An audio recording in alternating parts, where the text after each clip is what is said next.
Welcome to the next episode of my podcast. Today I have with me guest Helen Kim. Welcome. Thank you. Thank you for the invitation.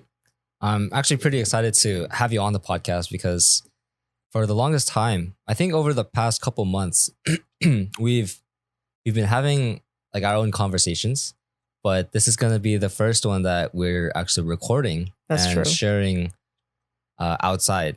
So I'm excited as to what we can discuss and what we will discuss, and being able to share this with other people. Yeah, I agree. I think we had some pretty deep conversation about life. Yeah. Yeah. Okay, so just to give some of our audience a little bit of backgrounds as to who you are as an individual, can you begin by telling us what is your story? What is my story? I'm actually a Korean mom in her 50s. I came to this country when I was 8 years old in second grade. So I'm like 1.5 generation Korean American. I studied history, Asian American history to be specific, in college. And I've had multiple work experience, businesses, you name it, of which I am now been for the longest time doing, started as a homework helper back when I was 16, started my own tutoring company. And I've been doing college consulting, college path. There's many different names for the last 35 years. And that's one of my big portion of what my work is. I have other different types of work, but that is one of the biggest portion. Okay. So a lot of what I wanted to focus on today for today's topic was the topic of religion. Religion. So I come to understand that you're a Christian. Yes. So we have had some previous talk about kind of your history, your personal history with religion and Christianity itself, how you came to how you at first, or how you've gone through different phases in life with and without religion. Can you kind of walk us a little bit through that journey yourself? And like maybe pinpoint a couple of instances where religion was the most impactful on your life, or how it like changed your perspective? Yeah, gosh, but where do I begin? I'm a very logical person. I'm not a very, let's say, I'm not one of those people who like suspect everything or like not believe everything, but I'm a very logical person where if it's something that logically makes sense and come to a certain conclusion, then I go, okay, that's something trustworthy, something that is I can believe and follow. I think it's more of a protective mechanism, self-defense mechanism, that kind of that type of trait. But yeah, so I wasn't really exposed to religion, let's say Christian religion, when I was younger. I can remember when I was back in Korea, I remember back in the day, like during summer, churches would come out and gather all these kids from the neighborhood. And not knowing what it was, we would follow them, because all kids played outside back then, right? The whole neighborhood played outside. Yeah. And then we would go because they will give us a pencil or they give us something to eat. And I remember like singing along, not knowing what it was. And I think that was my first exposure to Christian religion. Personally, in my family, on my mother's side, they're all Buddhist. On my father's side, we do have Catholics. We do have Jehovah's Witness. We do have every other flavor except Christian or Christianity. So I'm like the first Christian person in my family as a whole. Yeah. So And so that's my first experience of anything that had to do with Christianity. And experience after that is when I came to America, and in my junior high year, we went to this Korean church and really didn't like the experience. I think one of the reasons why I didn't like the experience was because, junior high, you're pretty much at that very like hyper or like sensitive teenage, you're entering that era. Right.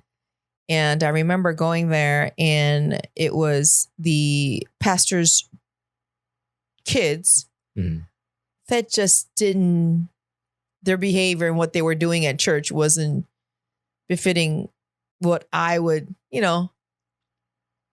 think of a pastor's children would do. Right. Yeah. I mean, like, they were smoking in the parking lot.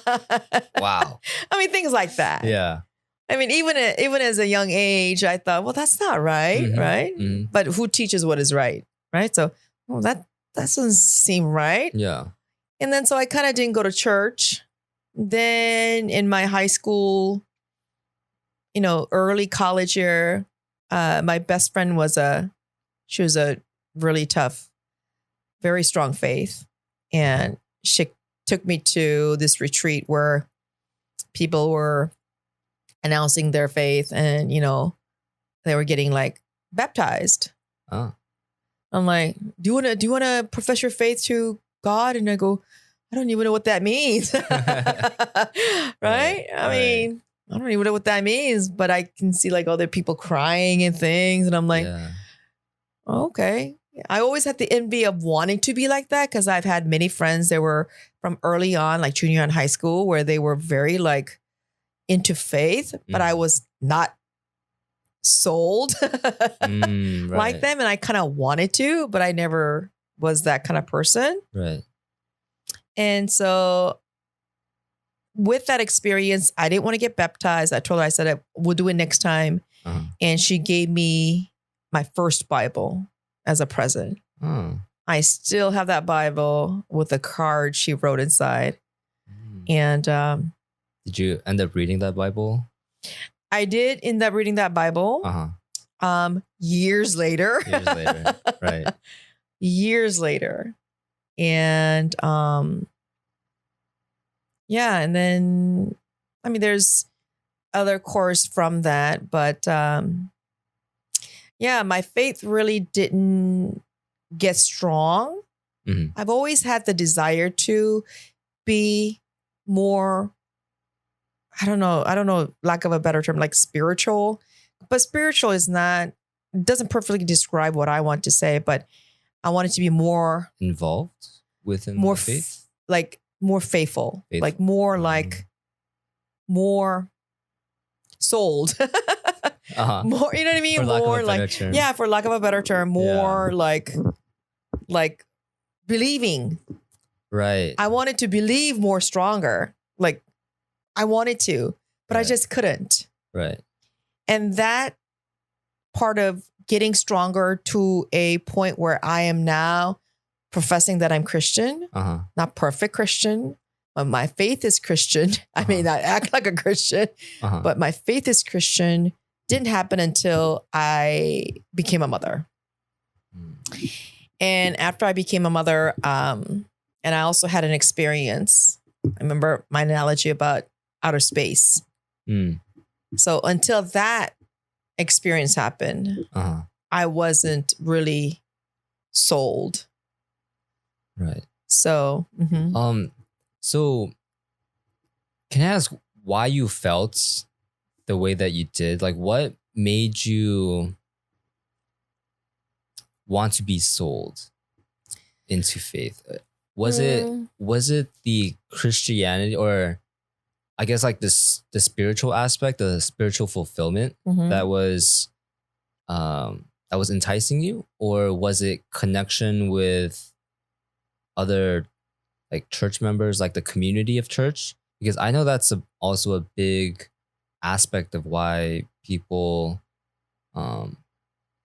feel the urge, I guess, to go to church. Yeah. Very good question. me personally, like that change that change as I grew older. So what I felt in my 20s, 30s, high school, 40s, 50s, it was all different. You know, like when I was going to junior high, I remember, I forgot his name, but there were a couple of them. Junior high, we used to have like these two Korean students, very like nice kids in junior high, middle school. They used to carry Bibles to school. Wow. I'm like, what? Yeah. Like it was back then I was embarrassed for them. But at the same time, it made me wonder, like, is it not embarrassing for them to carry that Bible? Like, because it wasn't because the religion, it resembled or it represented religion. It was more of a weekend thing, like church, like older people carrying Bible. So me being in that middle school age, where like I was like conscientious of what I represent, what I carry with me. And for these middle schoolers carrying Bible, I thought I was just awe. Right. Like, wow, what is it? What is it that they're actually carrying the Bible to show it to everyone? And they weren't trying to recruit or they weren't trying to spread the gospel. They weren't trying to do anything. It was just the fact that they were carrying a Bible. You know how we used to carry our backpack? I don't know, maybe you're too young, you're a different generation, but we used to carry our backpack. There was no rolling backpack back then. Yeah. We had a backpack with like many, like 3 or 4 textbooks. Books. Yeah. And they had carried a Bible.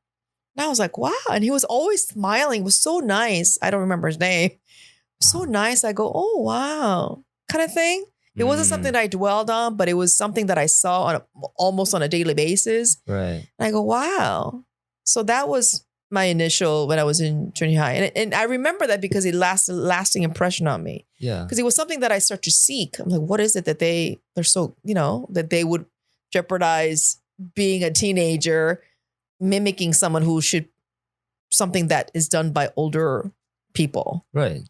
Right. Like that. It makes you so curious. Like, yeah. What about the faith entices them to act this way? Like so devoted. And they were so comfortable in it. Yeah. I still wonder. Yeah. And then high school was my best friend. I told she was very strong in faith. She had I think 4 or 5 brothers. I don't remember. And sisters. So like siblings. And she also it was a combined family, meaning like both of the parents were divorced.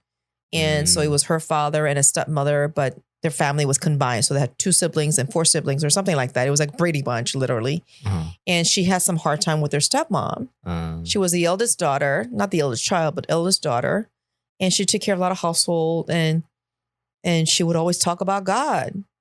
She wasn't mind you, like what my ideal, what a Christian's supposed to be. Right. Because that's what most people think. If you're religious, you're supposed to be good at Tushu, but it's really not true. And and then she went through similar experiences I have because I grew up under stepmom as well.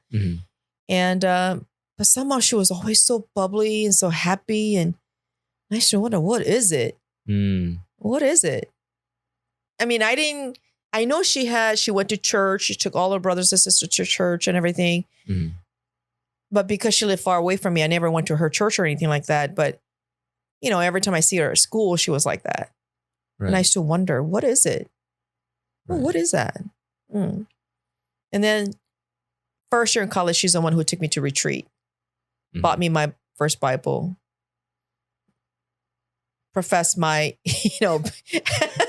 myself to God. And I don't want to get baptized, is what I said. And yeah, so I think each time that I grew, it was different. Right. It's like different stages in life, you had different perspectives. Yes. Right. And and during college, I saw that particular boy who used to carry a Bible in middle school. I saw him on campus smoking. And I go, did he fall out of faith? I mean, back then I didn't even have words to describe how he changed. Like, I didn't even know the word faith. I didn't have any of those descriptive words to identify what I was seeing is what I saw. Right. But I'm like, oh, okay. So he is like us after all. That was my first impression. Second thing was, what happened? Right. Like, kind of like worry, like, Yeah. what happened? Yeah. And then, of course, him and I were not friends. We know each other, but we're not friends. So I didn't really follow up on that. Yeah. But the funny thing is, throughout my life, aside from school, where I witnessed these things, I've had some friends that are always devoted to faith. Now, were they perfect? No. Were they just being like regular teenagers? Yes. But somehow, when we came down to thinking about it, I knew that their faith was unwavering. And I wanted to, how does that work? Like, how do you believe something? Yeah. Yeah.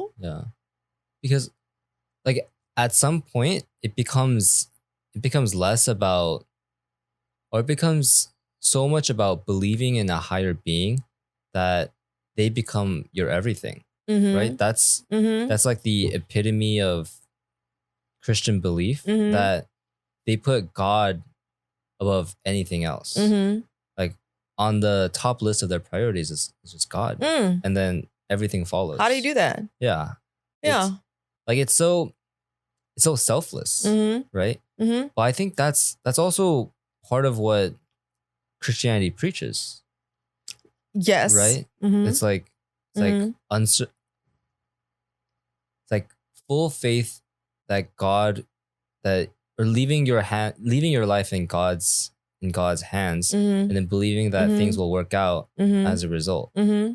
But I'm also curious, like, because I also have those friends. I also have those friends that are very faithful, and like I know that they're unwavering in their faith to God, and it amazes me. It amazes me because whenever I talk with this one friend, like he's also on the same like path as me in terms of wanting to self-develop and become a better person. But he does it in the eyes of faith. Like he does it because he says that his journey is to become a better man for God and his future family. Right? And like, and you're like, what? Yeah, it amazes me. Like I can't even, like, I've never thought of it that way. But like seeing that and hearing that from him, it like opens my perspective, right? It's like faith is such a powerful thing. And it's influenced so many people around the world. So I'm trying to like wrap my head around it. Right? Especially as an outsider, especially as someone who's looking in there from yet. the outside. Yeah. Like I haven't experienced faith myself in terms of believing in God, but very interesting, fascinating. Almost. Yeah. Because I mean, I used to think, are they brainwashed? Yeah. Like, does that happen because you started early? Right. I mean, I used to think that. So, I mean, like, I don't like to, I don't know what I don't like. I like to talk in layman's term and not Christian vocabulary because it was so hard for me to understand. Because wherever I go, whatever church I go, they say, well, love each other. Okay, well, how? Love each other, how? Like, what's going to make me love them?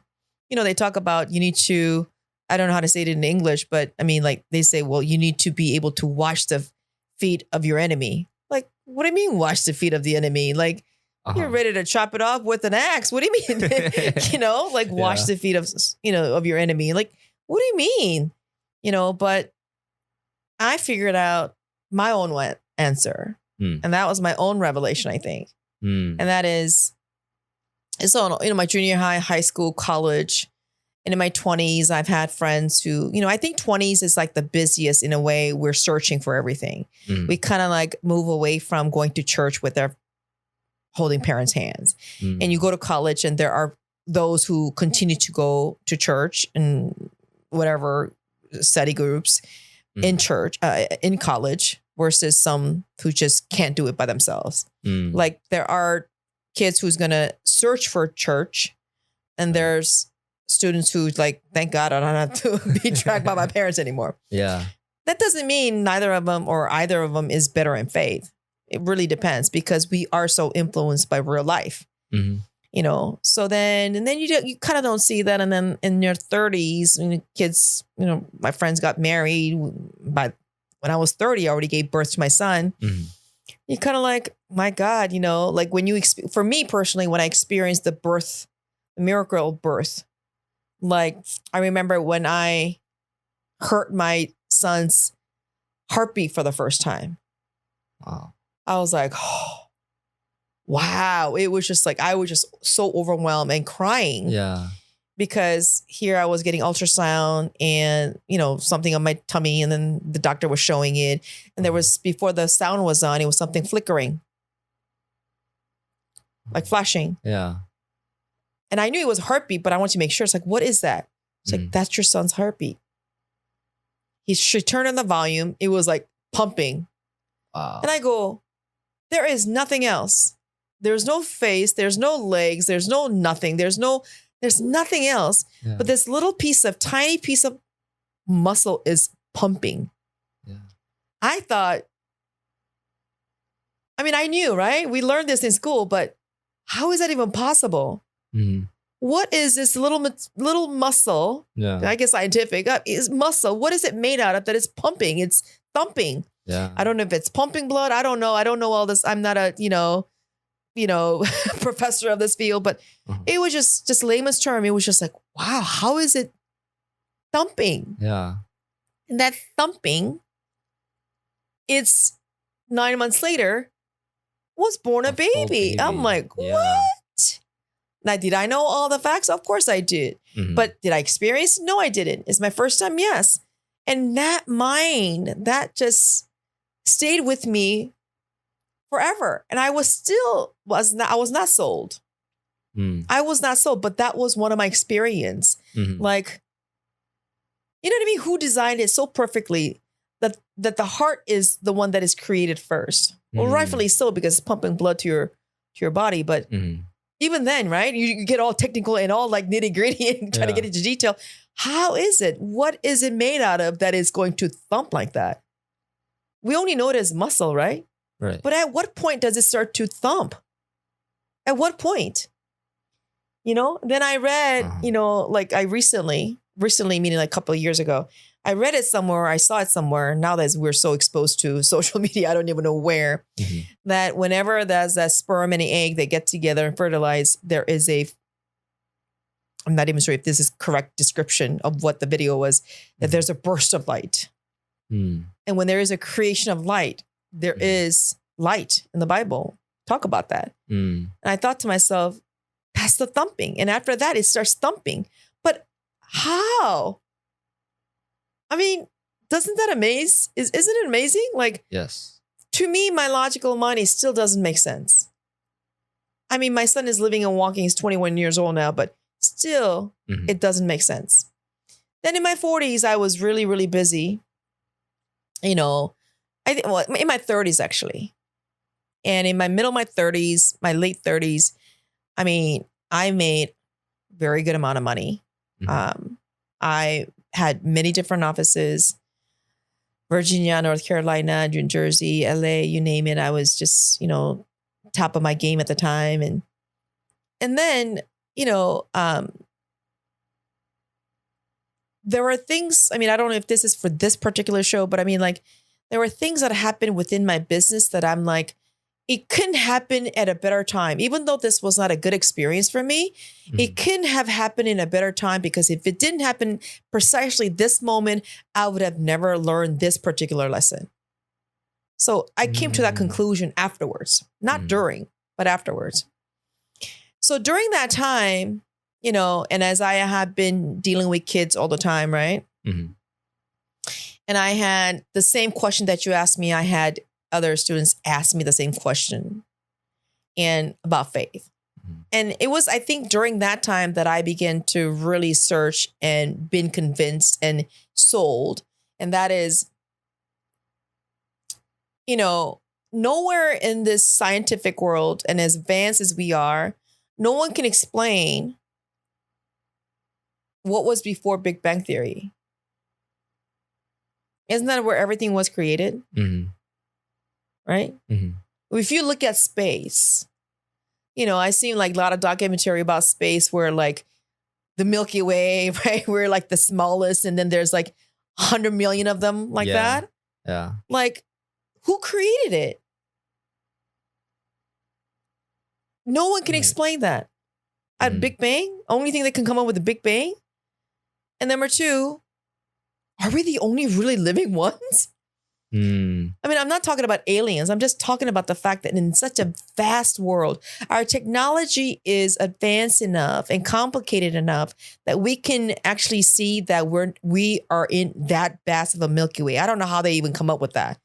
Is it fake news? I don't even know if it's real. Right? Uh-huh. But I mean, like, if that is true, why can't they come up with the theory before Big Bang Theory? I don't understand. Right. I mean, if there's a big old huge explosion, what does it explode? I mean, in my mind, something has to collide or something has to mix or something to have something to explode of. Right. Right. But where did that something come from? Right. Like, where was the start? Yeah, where did it start? And we still can't explain that. But there is an explanation. And the only explanation that I found was the Bible. God created heaven and earth. God. That is the only explanation. Right. If that theory works, if that theory is true, then everything else makes sense. Everything else makes sense. Because it's the origin of it all. Right. Because there's nothing else. There's no other theories that explains it. Right. Now, Bible may not be scientific in that regards. Oh, could God create? That's why you got to believe it. If you understand somebody created something, whether you call them God or somebody else, if there was some other higher being who created it, then everything makes sense. Right. And I'm sold 95%. I can't even say 100% because I'm a very logical person. And once I believing that theory, let's call it theory, okay? Once I start to believe that creation theory, everything else that I look back, it makes sense. It makes sense. Like all my hardship in life, why I am who I am, and I'm a very determined person, and I always say, some people say, Helen, you're one of those people, you can drop you off at an island, you still make a big old mansion out of it or something to that effect. I mean, like, yes, that's not because I'm a genius. It's not because I'm so intelligent and so chalazo. I'm above everybody else. No, because I'm always hungry.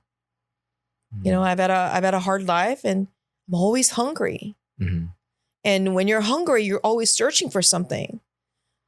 That searching I'm not talking about like money making opportunities. That is something too. But like, I'm always searching for the answer as to why my life is so hard. That was the question that I asked myself when I was younger, because my real mom passed away when I was 7. There was a lot of hardship to that. And I come from a generation where when one of your parents, passes away of no fault of your own, is still not considered something that positive, and as if it's my fault. But no, it's not that it's my fault. It's the fact that you're no longer a good candidate as a daughter-in-law. Right? Potential daughter-in-law. Koreans used to look at that. Yeah. Yeah. I'm like, it's not my fault, right? Yeah. But I come from that generation. So, and I've always had to search for an answer because nobody gave me an answer. We had no internet. We didn't have an extension family. I didn't have uncles or aunties, in America. So I've always searched for the answer. And when I took upon myself to perhaps implement that creation theory, then everything just makes sense. And when that made sense and you start believing the things that is in the Bible, and what that does is it makes you humble. And when I say humble, I think there are many ways to be humble, I think, right? Let's say you're up here, but you decide to lower yourself and you call that humbleness, right? Mm-hmm. In my book, because in order for me to be humble, because even though I try really to be a very self-disciplined person, there's nothing that I can do by myself. I realize that. And this is coming from Christian, I think, perspective. Okay. Right? Uh-huh. Because in regular life, we think that we can control everything by ourselves, right? Right. But I know that there's nothing that I can control by myself, meaning like my own will. Wait, are you saying you can't control I can't. it? Okay. There has to be some outside factor that makes me humble myself, that makes me control myself or else. Now, in real life, we have what's called laws. So if you don't control yourself, if you keep on running the red light, you're going to either, of course, you're going to get a ticket, most likely cause an accident, and perhaps even cause death. Right. So from that, you humble yourself to the law. Right. So I think in life, there are things that, unless you get into that kind of law thing, there is no other mechanism to actually make you humble, unless there's a tragedy. We don't necessarily learn our lesson until there's a tragedy. Right. There's hardship. Right. But in my case, those things that do apply to me, what really made me humble is fear. Is fear of God. Fear of punishment from God or fear that God is judging you? Those, yes. First answer is yes. Those are smaller than my fear. And my fear is this, very logical. If God really created heaven and earth and right now that answer is befitting everything that I inquire about, then what can he not do? What can he really not do? If that theory is true, and if I really believe in it, if he can create heaven and earth, make the whole entire galaxy and Milky Way and everything else, what can he not do for my little old me? I'm just nothing but an ant on this planet. Right. Right? I mean, I'm just an ant. What can he not do? And that fear is not like, scary fear. And that's not that. The all-powerness versus me being helpless compared to him makes myself humble. Makes me humble.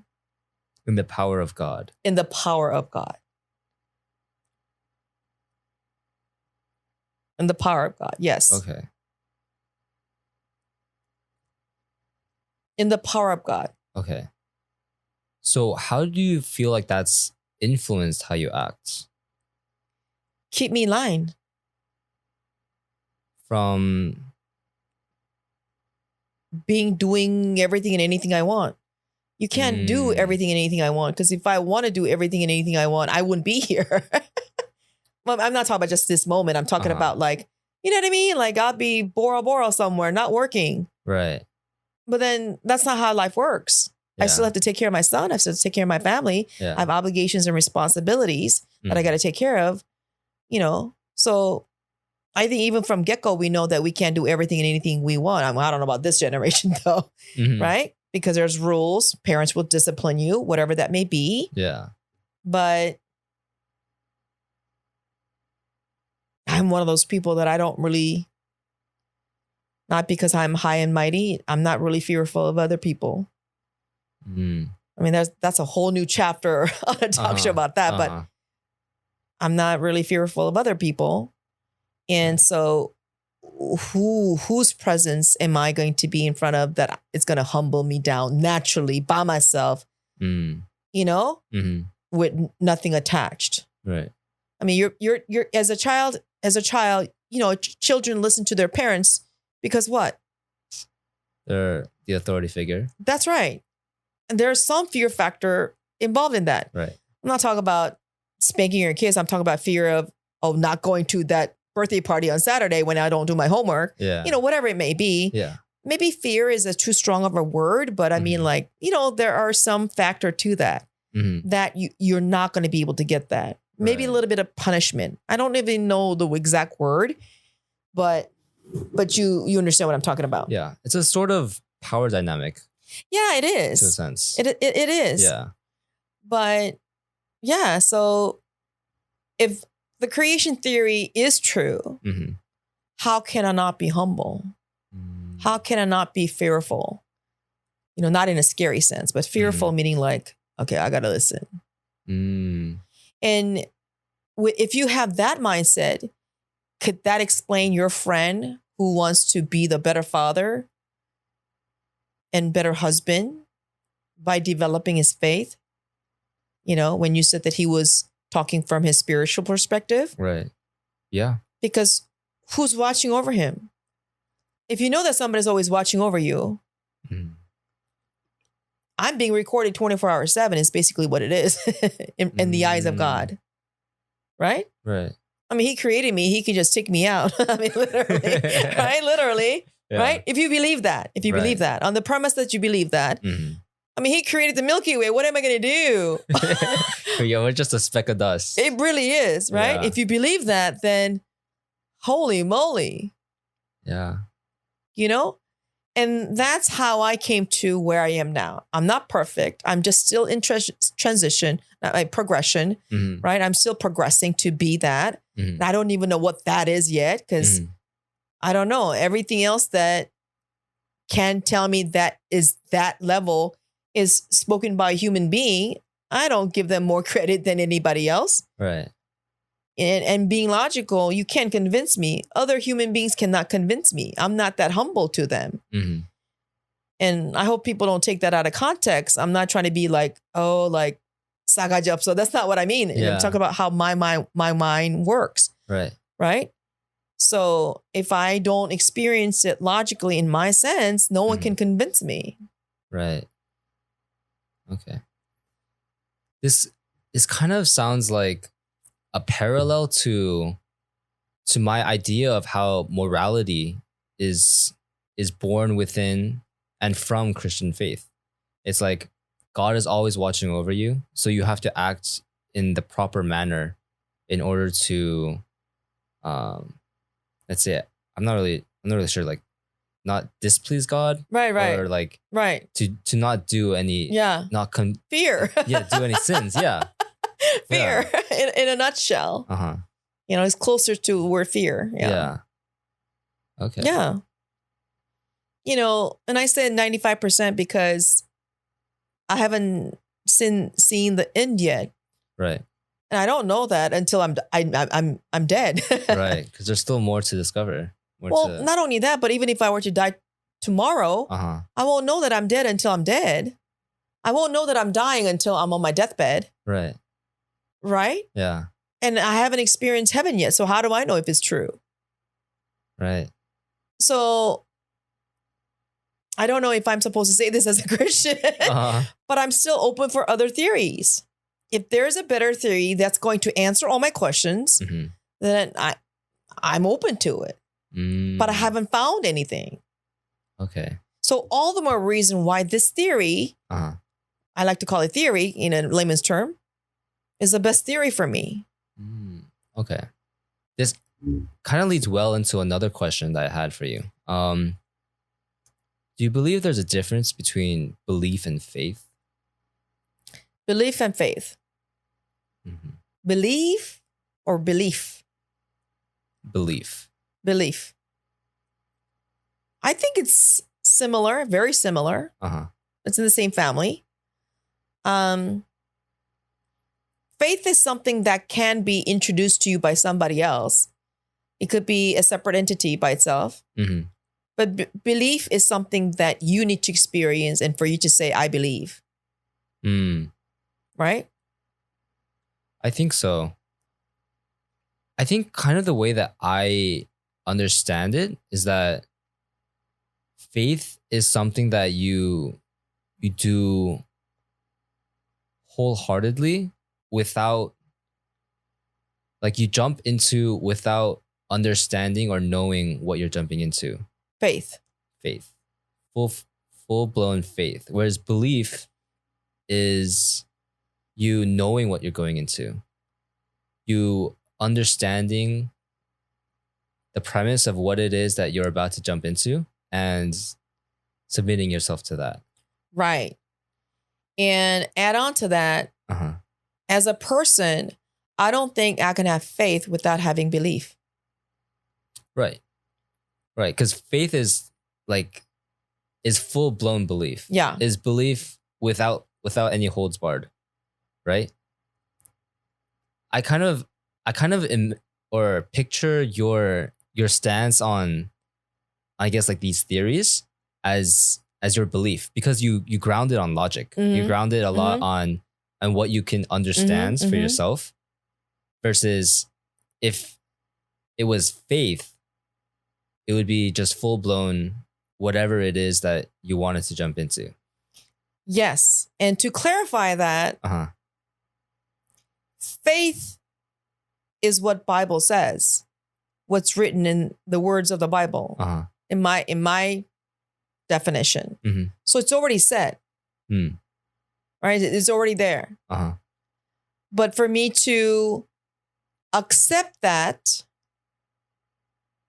there are blind faith, leap of faith. They call it leap of faith. Right. I'm not a leap of faith kind of person. Right. There's just no way. Yeah. So I have to go through that belief and believing to grasp the whole faith of the Bible. Right. But for me, everything in the Bible is true. So I accept that. But if I don't have the progress and if I don't focus on my belief, then the end product, which is faith, is not going to be there. Right. Because I'm going to stop believing in it. Right. It's like you build on the foundation of belief. Right. In order to eventually reach that faith. So I think that faith is, if we have to distinguish it, faith is the noun, is the product. Believing is the action. Right. Right? It's the action. It's like the journey. It's the journey. It's the journey towards faith. It's a journey. Yes. And if I don't have that journey, I'm just not going to believe. Right. I mean, I can speculate. I can say, well, that's probably true or that's not true. But then if you really think about it, heaven and earth and everything else, like, how is that even fathomable? Like, how do you believe that I mean, you know what I mean? How do you believe that? How do you come to that conclusion without having that journey? Right. Like, if you, in a human term, that's such a tremendous story. Yeah. Right? It's 너무 엄청난 거잖아. Right. Such a tremendous story, you know? So, yeah. Yeah, like I can't imagine just taking it at face value and just like blindly following it. Right. Like just jumping in, like the leap of faith. Yes. Like I can't really imagine that for myself. Because I'd want to understand, you know, at least at like a basic level, like a foundation. I'd want to understand what's behind it. But you know, there are plenty of people who do that, not just in religion, but they just believe everything and anything they hear. Yeah. I can't do that. Yeah. You know? Yeah, I guess it's just the type of person, like what they want to do with what they believe in. True. And I should think that. And as I get older in my age and have dealt with hundreds of kids in my life, I think that boils down to is responsibility. You're right. Yeah. Responsibility. Yeah, it's taking accountability. Yeah, because people, they're just like, oh, that's what he said. Okay, so you just believe it because he said that's true? Yeah. You know what I mean? I mean, there are people like in today's layman term, like people always gossip about everybody else. You just believe it because you were told that story? Really? Right. Like you don't have your own opinion? Yeah, I mean, I say it in an even harsher way. Like you don't even have the capacity to decipher and look at that person with your experience to see if that is true or not. That lacks critical thinking skills, right? Yeah. So if you have that capacity to think critically, then you're going to know, well, I've never seen that person do that for me to jump on that bandwagon. Right. You know what I mean? Right. Or like there are people like, well, they've never done it to me. So as long as they don't do it to me, I'm okay with it. And then they don't believe that story. But I think that's a very bad way to do it. You know what I mean? Well, that's true. I mean, like, they've never stolen anything from me, so I don't really care. That's a very irresponsible way of dealing with things, because in this world, you can't live by yourself. Right. God didn't create this world to live by yourself. So in order for you to be part of that crucial environment and the community and the world as a whole, then you need to take that responsibility of figuring out if that's true or not.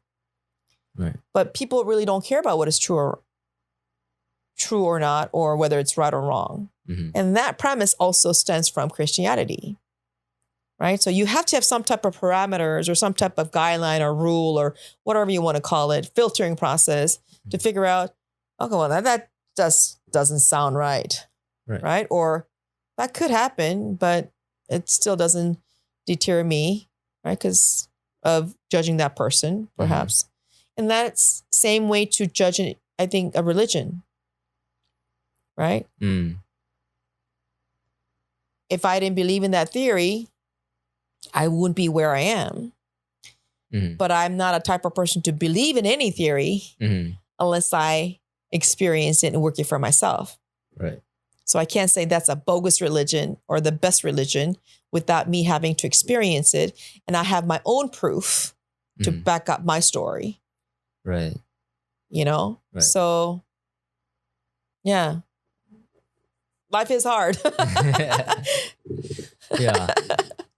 I feel like a part of it also, in terms of like people just taking things at face value, I feel like a part of it is laziness as well. It is laziness. Yeah. They don't take that responsibility. Yeah.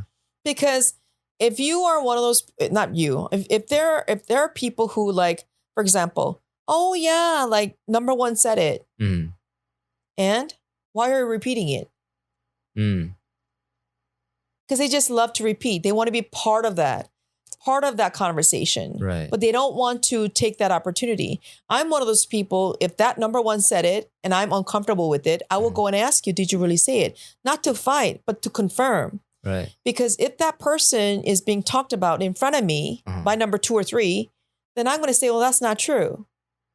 Right. That takes responsibility, though. Yeah. I took it upon myself to take that responsibility. But if I'm going to be part of this circle, then I'm going to have to find out. Otherwise, I leave, right? Because there's no guarantee they're not going to talk about me. Right.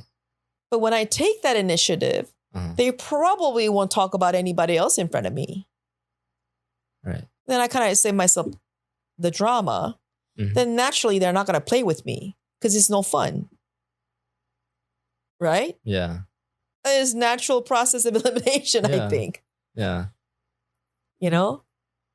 I think it's just a good habit to not talk about other people. Like I heard I saw this on Instagram. There's a video of someone saying that if you're talking about someone, or if someone talks about a friend to you, then you should be asking 3 things. Is it good? Is it something that I think can be like improved on, or something that you can do about, like you can change, like maybe talk to them about? And I forget the third one, but essentially the message is like, if it's not something good, like there's no point in talking about it. I don't agree. You don't agree? I don't agree. Okay. There are some aspect to that, but that's not the full story in my mind. Okay. Talking about something and giving people the benefit of doubt. When you're talking about something, whether it's a person or a project or work or whatever that may be, or even religion, you want to talk about it. Once again, majority of people that I would like to believe, they're talking about it because there are some things that they don't like either, or they do like, or they're concerned, or, multiple of things, right? They get to that part of bringing up the story, but they don't come up with a solution. Right. You see what I'm saying? Right. So, but what if you're able to come up with someone else's story, a friend having hardship, whatever that may be. She's so helpless or he's so helpless, whatever they're going through. if we're going to sit there and talk about them and say, oh my gosh, she's always so helpless. My God, if you end that story there Mm-hmm. and all you do is a gossip, you're part of that portion where all you do is gossip and talk about negative, like that Instagram post. Mm-hmm. Then of course it's just a waste of my time. But if someone is genuinely talking about that person because they can't discuss that with that person, maybe because they're not willing to listen, they're not ready yet. Mm-hmm. Then as a person, as a friend, I should be coming up with some type of solution to uplift and help that person back on their feet. Then that's a necessary step. Right. That's a necessary step to get to that point, right? Right. And isn't that what grassroots movements are all about? We sit there and we talk about it. What we talk about, why do we grassroots movement? Why do we advocate? Why do we come together? Why do we stand up? Because we're complaining about something. It's never about like, we're so happy that we're starting a grassroots movement. Yeah. But when you start someone has to start the conversation. But if the conversation ends with just talking about complaining, no solution, then that Instagram thing is, I think, is appropriate. But it doesn't define all conversation is what I'm saying. So I would like to, if I'm going to talk about something, I'm going to have a solution, right? And if part of that solution is me speaking up, then it is my duty to Mr. Husband to speak up and do it. Right. Otherwise, I'm just part of the problem. Right. Because once you identify the problem, keep on repeating the problem is not part of the solution. Right. But we see that a lot of times with politicians. They keep stating the problem every campaign, but problem is never solved. They still complain about the same problem, but it's never solved. You know what I mean? You know what I'm saying? But majority of people are like that.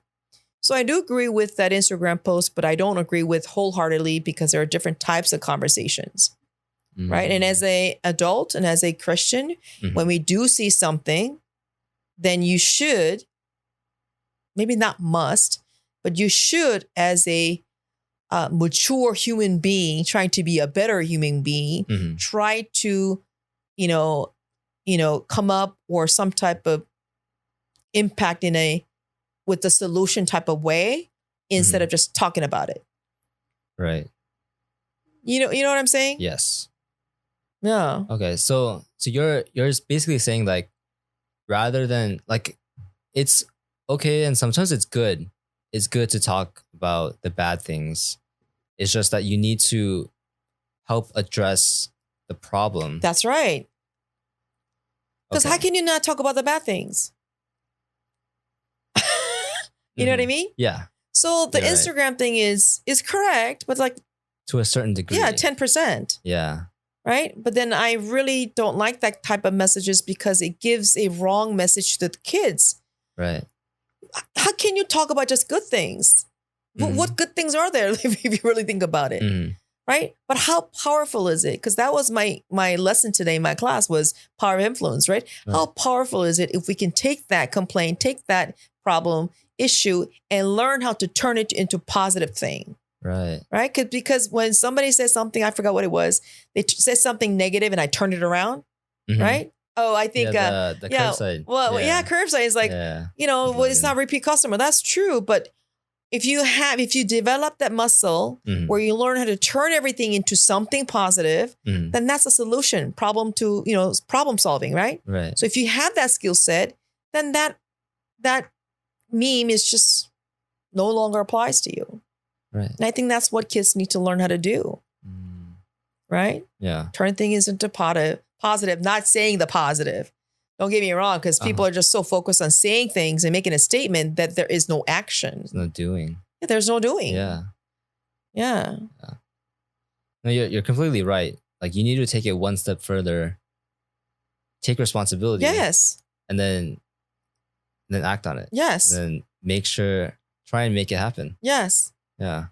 And I think you've seen a couple of occasions where I do complain. But if I'm tired of just repeating, it's wasting my time. I always say to my students, I said, I'd rather go home and watch my Korean drama, literally. But if you are able to identify a problem, that's one skill set. There are kids and adults that can't do that now. If you identify the problem, that's great. But that's only half of the conversation. Mm-hmm. So what can we do? What can we do? How do we turn this around? Right. Because if you believe in the fact that I said we can't live in this world by ourselves, everybody's interconnected, and I say that a lot of times, if that is a case, then somehow it's going to trickle down into me and my family. Right. And if it's going to trickle down to me and my family, then I know that it's not just me. Mm-hmm. Mm-hmm. Right. Okay. Okay. So another question that this is a topic that we touched upon previously. Mm-hmm. You mentioned that with your relationship with God, you've had previous visions of a sword.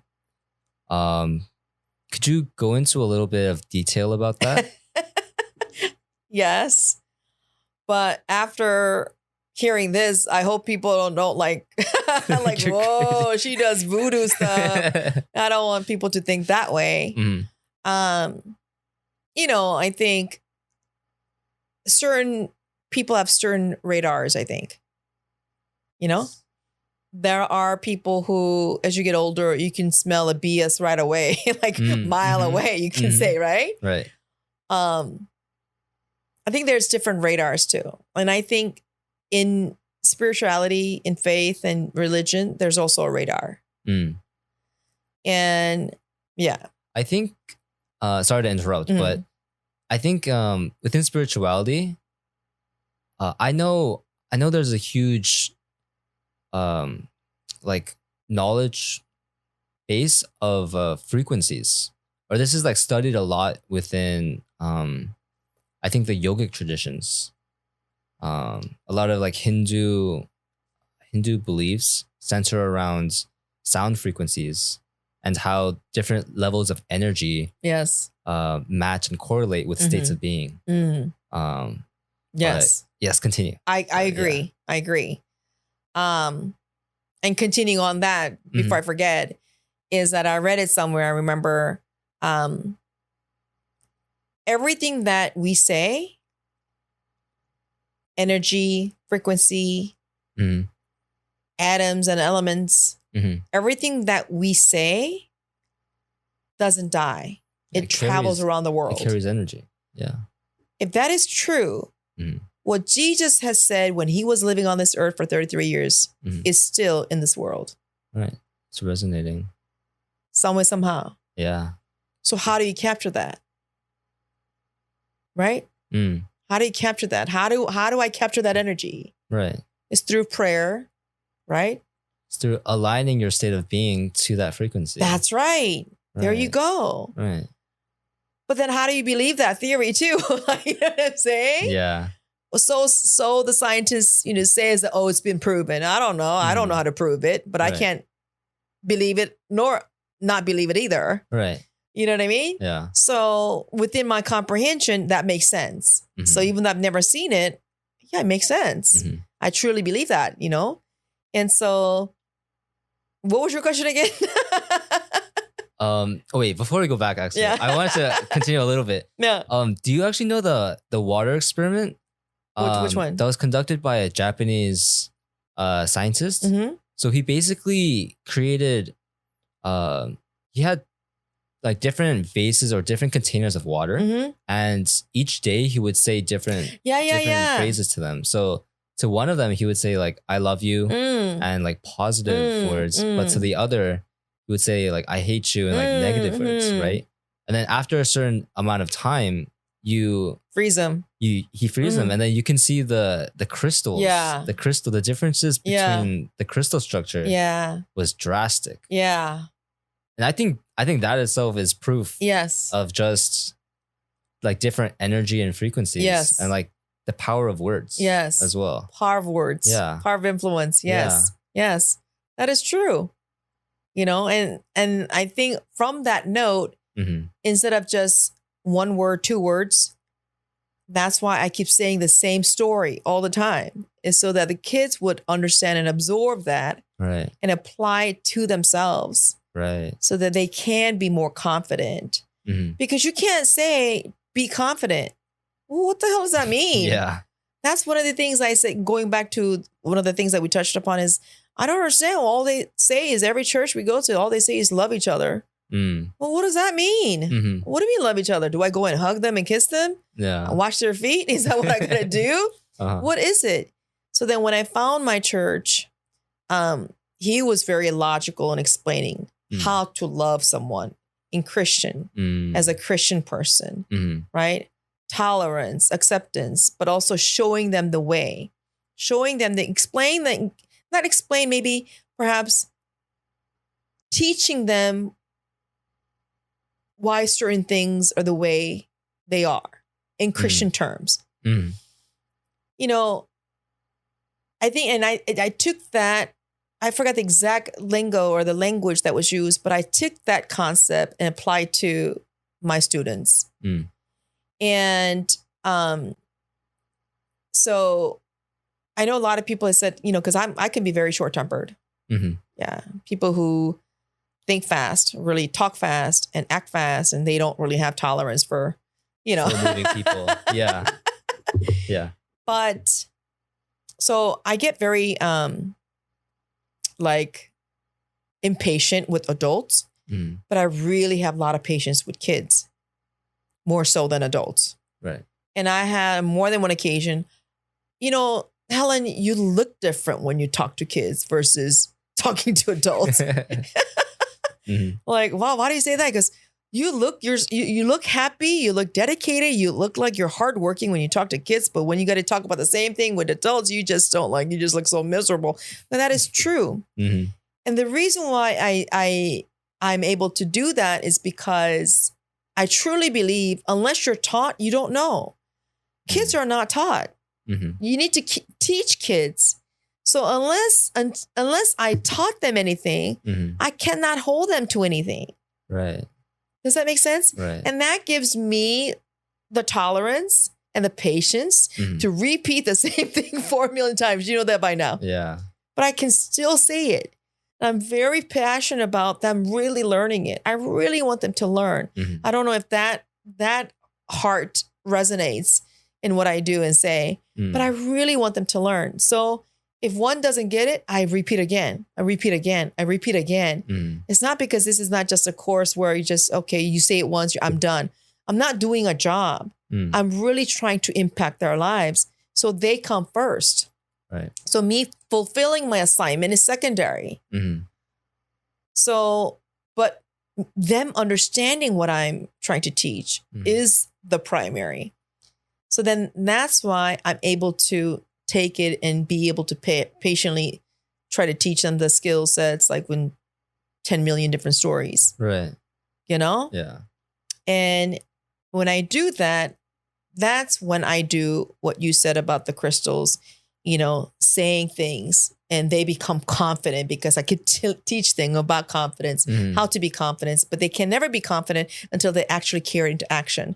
So all my lesson plans, everything that I do is all about action, action, action, action. So when they do it, practice doesn't make everything perfect, but practice surely does make everything better. So when they get the hang of that, oh, actually, I'm actually doing something good, right? Then I think from that little speck of ice cube, what is that? Ice crystals. Yeah. I'm doing that and putting it into my own thing. Right. Actually trying to work it. Right. Yeah. Okay. Yeah. I forgot the original question though. Yeah, I think the battery might have died, but that's all right. Yeah, we'll keep rolling. So back to the question. It was regarding your visions of a sword. Sword, yes. Yeah. Oh my God, yes. Could you tell me a little bit about that? You remember that story. What was it that stuck out that you remembered? I mean, what was it? I mean, like, wow, that's an interesting analogy. Or I think what interested me the most was how you use that to kind of move forward in the world. I guess you made it into your mission in life.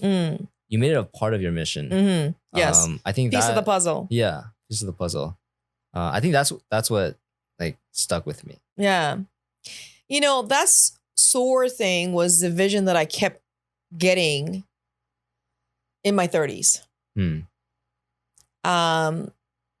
And that's when I was, you know, in my 30s, everything I think 30s was my height of my life as of yet. Okay. Well, in human term, like, you know, being in my 30s, I think I was the best looking at that time for me, most confident at that time. I only slept 2-3 hours. I was running 100 miles an hour. I was happy. I was busy. It was fulfilling. I felt live, that I was doing something. And the measurement of that was money, though. The measurement wasn't my, you know, my faith, religion, spirituality, my relationship with people. It was none of that. It was money. I never made that much money. You know what I mean? Like, I move, it works. Yeah. I was just amazed. Yeah. I'm like, wow, 하니까 되네. Like, I wasn't fearful of anything. Yeah. Now, mind you, it was hard work. Right. It was hard work. I had the goals to pick up myself and move to a different state. I mean, like, it was hard work. Yeah. And I did that because I didn't want to see my ex-husband, you know, but it was hard work. But wow, that was when I was really coming out of my shell. Because I finally got the true taste of creating something out of nothing. Up until that time, I was in my comfort zone, right? I wasn't living with my parents, but I mean, like 20s, high school. I mean, of course, I was living with my parents. You know, I still had someone or some place to fall back on. You know, my parents would feed me. They're not going to kick me out of the house. You know, there was some type of safety net. Yeah. Then when I got my job as a flight attendant back in when I was 19 years old and I was traveling around the world, and I'm like, I still had taste of money. I got the freedom, but it wasn't something like I was truly 100% by myself. It was only until I moved out of state, right? Although I lived in different states as a flight attendant, but I still had a job to support me. There was that bridge, right? But in my 30s, when I moved out of state, it was complete independence. It's sales. It's 100% commission job. Right. You don't work, you don't eat. So that's when I was completely independent with nobody. I mean, I'm sure my parents would be willing to help me, but I'm too old. My goodness. Right. And I took that risk. And when I did that, I was completely free and completely independent and also completely slave to what I needed to do. Because it all depended on you. Right. Yeah. If I didn't do it, you know what I mean? Yeah. So true independency also means true slavery to what you need to, your mission and your goal. Because if you don't, you're just it ain't gonna happen. Right. It's true responsibility. True responsibility. So while I was doing that and while I was completely on my own, if I don't make a sale, I just won't be able to pay my rent. I somehow needed, if I look back now and try to put it into words, I needed some type of guidance, some type of self-control. And my faith back then wasn't as now. So I needed self-control. I needed some type of guidance, some type of unwavering hold on me. And when I went to East Coast, I felt such bad spirituality, especially in state of Maryland. And found out there's a lot of death, of course, you know, Civil War and everything else. And I didn't know that. I knew that, but I didn't know that. You know what I mean? Yeah. You don't walk You down don't the street think and say, about well, it. this is where everyone died during Civil War. Yeah. You're just not like that. Yeah. But I remember driving to work one day in Maryland, Springfield, Maryland. And as I was leaving the house, and, it's a very pretty big, area, nice area. And then I was leaving the house and I was driving and I thought, God, and I drive that street, same street every day, but something just didn't feel good each time I did it. Just bad energy because I have that radar and I'm very sensitive. Mm. And then I look to my right and there's there's a big old huge Thai temple, elephants and everything. Mm. Oh, wow, it's very fancy gold, looking like Taj Mahal, you know what I mean? Mm-hmm. It's pretty big. And unlike the street, it's not inside. It's very close to the street. I go, there's just thinking, there's plenty of land there. Why is it built so close? And just me and my inquisitive mind want to know, why is it built so close to the street? Yeah. You would think, right? And then I'm driving down and then I see a Catholic church. Mm-hmm. Wow, we're not too far from each other. Mm. That's my initial thought. Uh-huh. But I'm driving down and I see a mosque, Muslim mosque. I'm like, what the? All on one street? Yeah. And then it just gave me very bad spiritual fighting, just as if I'm being pulled this way, that way, spiritually. Mm-hmm. I just didn't like it. It just didn't feel good. Right. And then after that, I mean, not right after, but during that time, that's when I kept getting I need to be trained. I need to be more stronger in my faith. I need to be for whatever it was worth. And I only slept 2-3 hours a day for me running around, making extreme amount of money, just doing things. And why was I feeling that? So then God somehow gave me this picture of a sword, always me being the sword. Mm-hmm. So then I thought, why a sword of all things? Not like candlelight, you know what I mean? Nothing soft. Yeah. Just why a sword? But I kept thinking to myself and it kept getting that feeling. And mind you, feeling is how I interpret his words message to me. Uh-huh. I don't hear Helen, I don't hear any of those things. Yeah. I know some people do, and I don't. Uh-huh. So those feelings, why is he giving me this message? Yeah. But the message that I was getting is you need to be worked as his sword. Mm. You need to align yourself that you are going to follow exactly. Mm-hmm. Sword, I'm going to be the extension. Myself is going to be the extension of him.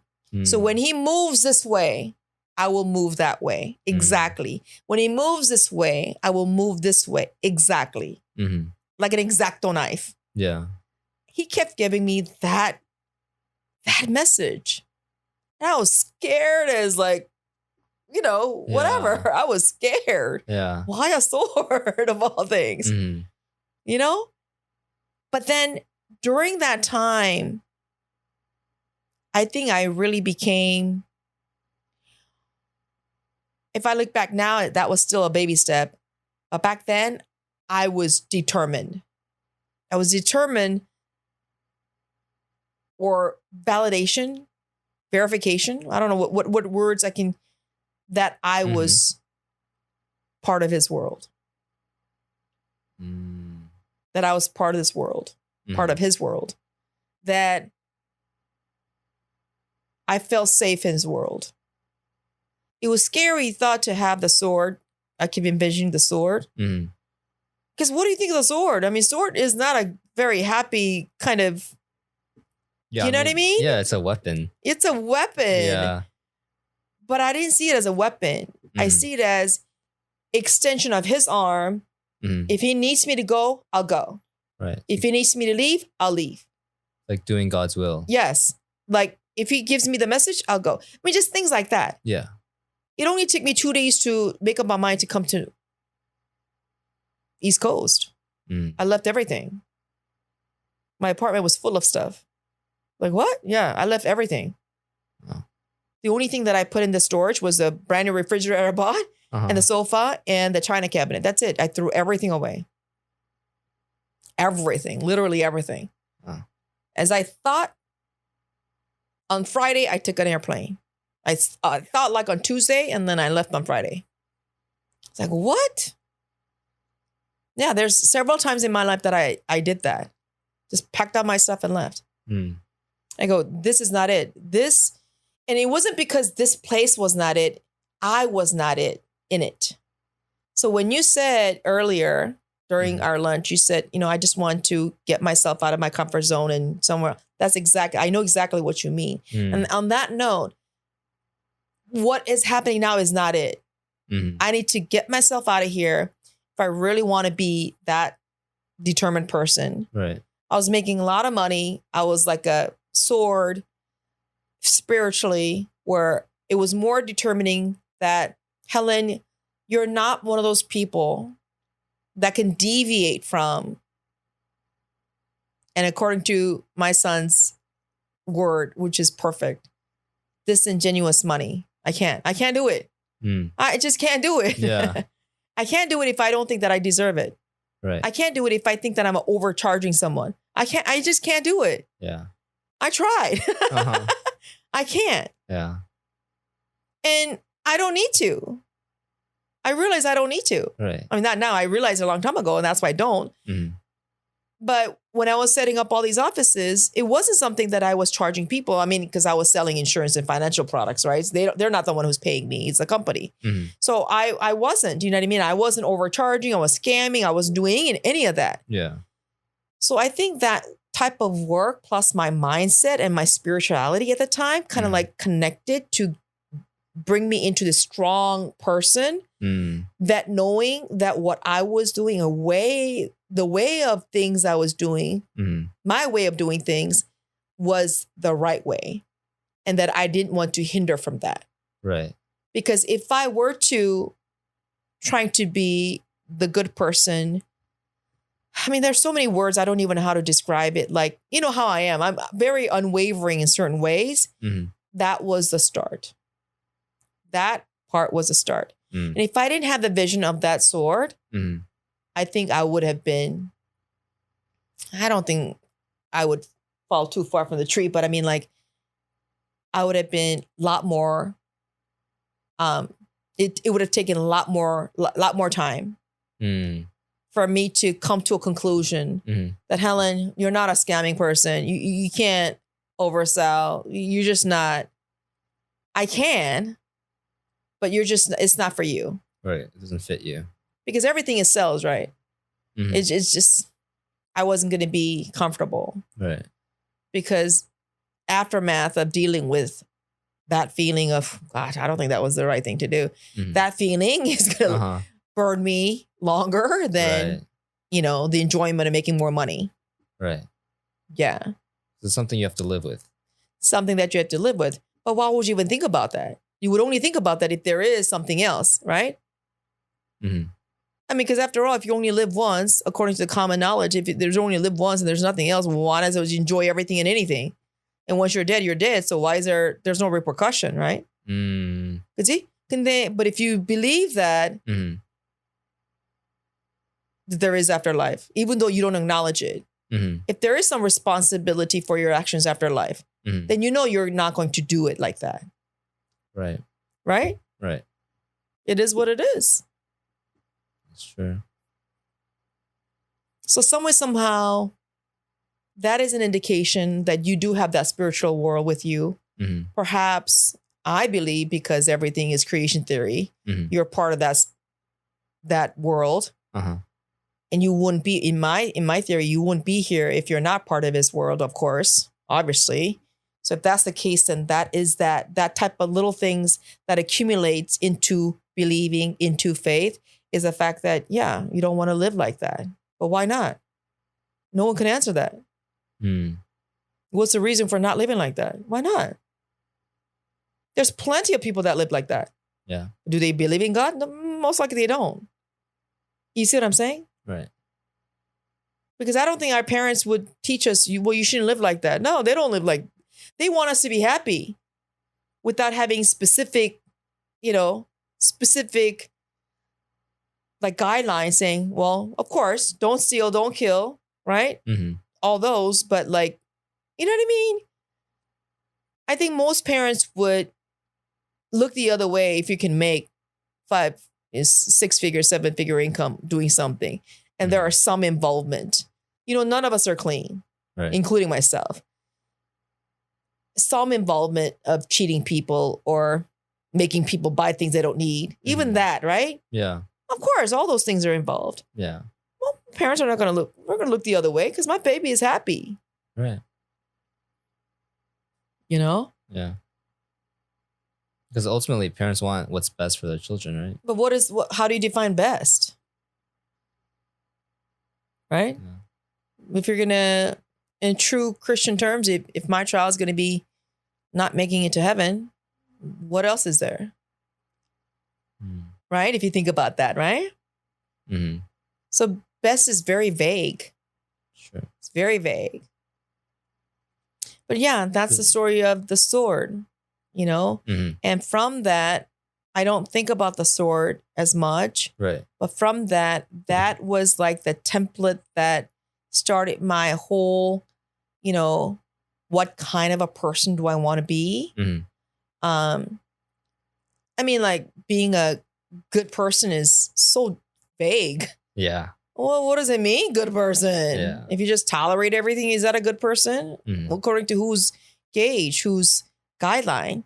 Right. So I think that part of becoming a better person, right? Serving higher purpose. Mm-hmm. From that is what I thought of my super PAC. That's where it started. Mm-hmm. Because I thought, if I'm this determined, because I found myself at that time at the peak of being determined. Mm-hmm. And my determination led to making a lot of money, right? Yeah. So at that time, I thought to myself, and I have proven myself that I can do it. Yeah. But I also noticed that not everybody was that determined, because I knew what I did was not easy to do. Mm-hmm. Then I thought one day, like, what if there are 300 of us like this? What can we not do? Yeah. There's so much power. Right? So much What can we not do? Yeah. Then I thought, what do you want to do with 300 people? What is it something that is worthy enough to do something? I mean, aside from the natural blood in me, the freedom fighter blood in me, Mm-hmm. you know what I'm saying? Like, what's next? Okay, so, you know, spiderweb, I'm going down the rabbit hole. Okay, so we do have 300 people. Then what? What are we going to do? Mm. Right? Yeah. If he does really give me 300 people like me, then what are we going to do? What is it? Something that is that worthy enough to fight? Because 300 people, a warrior, 300 people, that's a lot of strength, a lot of power. What homeless? Fight the homeless? Well, what? You know what I'm saying? Yeah. Well, politics? What is there to do? Right. You know that I'm only going to live like back in the day, 60, 70, 80 years. I mean, it's not going to last in my time. So what is it something that I'm going to build that strong with that much power? But that's something that's going to live on without me. Right. That's bigger than me. And that was my super PAC, spreading the gospel. Well, how am I to spread the gospel? Well, best thing to do is help people.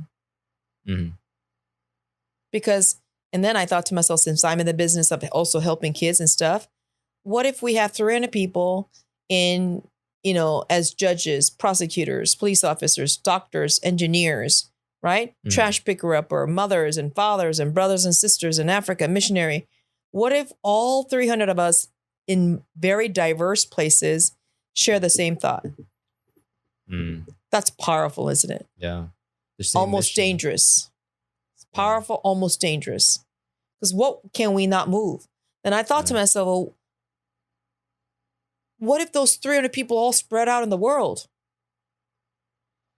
What? Worldwide influence. That's why I wanted to join Pyeongtong at the time, because that's,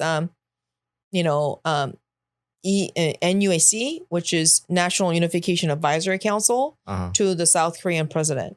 So that is an organization, and their intention is to bring advisory. We are all advisory councils. Well, in theory, advisory councils is appointed by the government, actually. So, what they do is their aim is to unify North and South Korea. So the intention of that group is they're out there in 187 countries. And there are Korean Americans like me who are in prominent positions in an organization or throughout their community, teachers and everybody, mother and father and, doctors and everybody.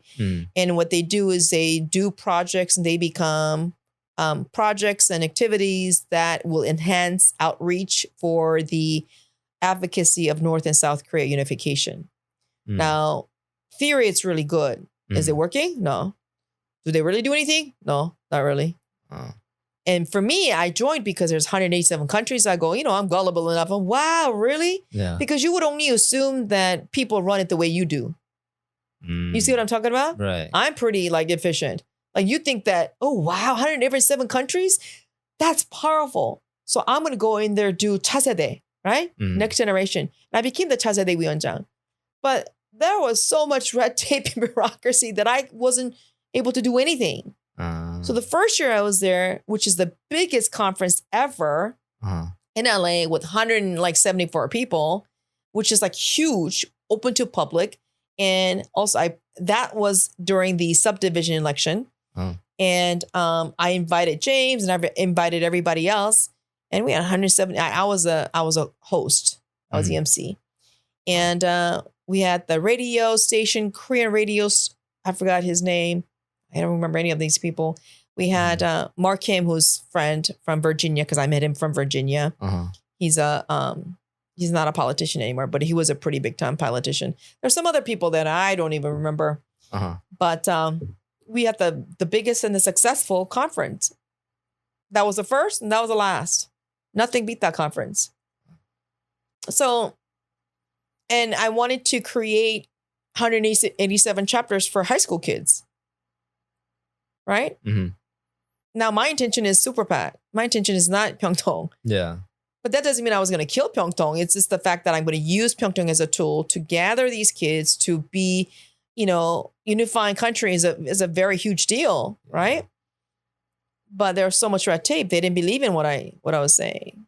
And I also said, why don't we start a chapter at each school? They're like, that's not possible. You've never done it. If you tried and you failed, then that's a story that I can learn from. But that's still not going to stop me from doing it. Right.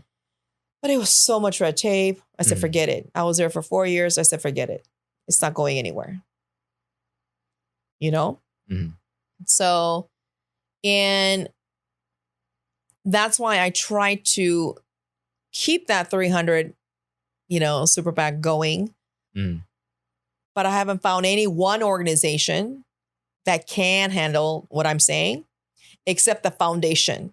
Now, the foundation doesn't know my 300 Super PAC story, but I'm going to implement that or have that program run along with all the nationwide intention that I was going to do, right? So I'm still working towards my Super PAC. Okay. Sounds like exciting times ahead. Got a lot planned. A lot of plan. And I think you asked me too, 2 weeks ago, perhaps, how do you know? How do you know what you really want in life? How do you, you don't. Yeah. You would only know it after you die. Yeah. Because your puzzle is not complete yet. You could only put that last piece of the puzzle when you die. Right. So until you get there, you're still in transition and progression and, in the journey of finding what you want to do. Right. And one thing that I think we should remember as when we do anything, and I always say in my class, finish the path. Whatever it is, how lousy it is, how bad it is, just finish the path. If you don't finish the path, meaning if it's college, finish it. If you started a business, finish it. Right? Don't just start, finish it. Right. If you do that later on, when you look back, oh, I have that completed experience. Right. And you'll use it as a tool to perhaps create your own Super PAC, which is your mission in life. And you'll work on that. Yeah. Okay. What is your mission? Not yet. You don't know yet. I don't know yet. Yeah. Yeah, that's something I'm still working on. Like you said, trying to piece together bit by bit. But I think through every stage in life, I'm figuring out more about myself, about who I am as an individual, and like what I want, what I need, and what I won't tolerate. And I think that's helping me figure out. Yeah. Because I remember My that puzzle. conversation with you. Yeah. Telling you, well, if you don't know what you want, then figure out what you don't want. Right. You know? Yeah. You know, to be honest, to clarify with you, Mhm. I don't know what I want in life. Ellen, Hmm. I know my super PAC, and I came up with the super PAC because Mhm. I know at the end of the day where my end game's going to be at. I only know what my end game's going to be at Mhm. as a Christian Mm. because I believe in the fact of the creation. Right. I believe in there's heaven and earth. Right. Because of that, I already know what my final destination is going to be. Uh-huh. But I don't know what's going to get me there. Bible teaches me how to get there with whatever, how, what are the ways to get there? Right. Meaning like what other things that I can do. I mean, he is the only way to get there. I'm not talking about that part. I'm talking about as a human being, like how am I going to get to the final destination? Am I going to take a bus? Am I going to take an airplane? Am I going to walk there, swim there? What am I going to do? Yeah. Are you going to go by yourself? Are you going to bring a friend? What are you going to do, right? Mhm. So whenever I say that I have my super PAC, I have people or friends who think that, wow, good for you. I'm like, no, that's not it. I'm explaining it that way because there's no other way to explain it. Mhm. I could only have that final destination because I have faith. Think about it. If I don't have faith, why do I need a super PAC? Right. I don't need a super Yeah. PAC. I'm going to be dead anyway. You know what I'm saying? Mhm. So when you believe in the beginning, Mhm. if there could only be an end if there is a beginning. Think about that. Mhm. Right? Yeah. But most people without religion or faith, they have no beginning. So there is no end. Their end is when they die. Right. You don't know when. So there is no goal Mm. to fulfill. Mhm. You know what I'm saying? Yeah. They don't see a goal. There Or they don't is see no. an end. Why do you need a goal? Yeah. I don't know when I'm going to die. Right. So I hope you find a little bit comfort in, because there are young people who are like, I don't know what I want. Because I used to think that, I don't know. That's why when I found my destination, Mhm. it helped me clarify. It's working backwards, right? Remember I talked about how do you make $10,000 a month? You got to figure out you're going to make $300 an hour Mhm. or $300 a day, Mhm. right? Then you're going to make $10,000 a month, right? Then Yeah. you need to figure out, are you going to work $300? Are you going to make the $300 in 3 hours or 10 hours in a day? That's up to you. But if you don't have that calculation, Mhm. you're never going to make $10,000 a month to pay your bills. Right. You know what I mean? Right. So if you have that final destination, perhaps, then it will definitely help you figure out how to get there. And that will eliminate a lot of different courses Mm. because I don't need to speed down Tangkul, okay? When there's a railway, you know what I mean? Yeah. I almost tripped over and fell going down anyway. But when I was coming back up, I knew I was going to die. You know what I mean? Uh-huh. Yeah. So that's what I'm saying. So it does clarify. And someone like your friend who has that destination where I want to be a better father and better husband, Mhm. that's because he has that final destination. Right. He may not put it this way. Maybe he won't even know how to say it this way, but Yeah. Yeah, I think you're right. You're right. you know? Yeah. Okay. I think we're close to running over time. Is there anything else that you'd like to say before we end off this episode? Anything you'd like to leave off with?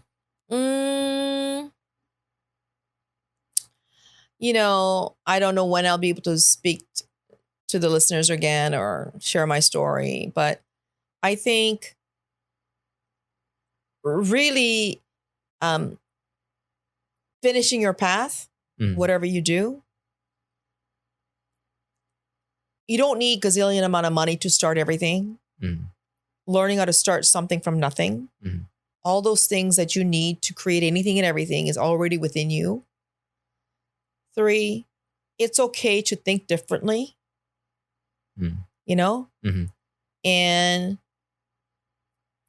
confidence is not something that you just pick out in a shopping mall and buy. Mhm. Confidence will come when you practice whatever that you need to practice to improve yourself. Right. Right. It's something you gain over time. Gain over time. Yes. And I also want to say, Ellen, I think I've seen such a tremendous,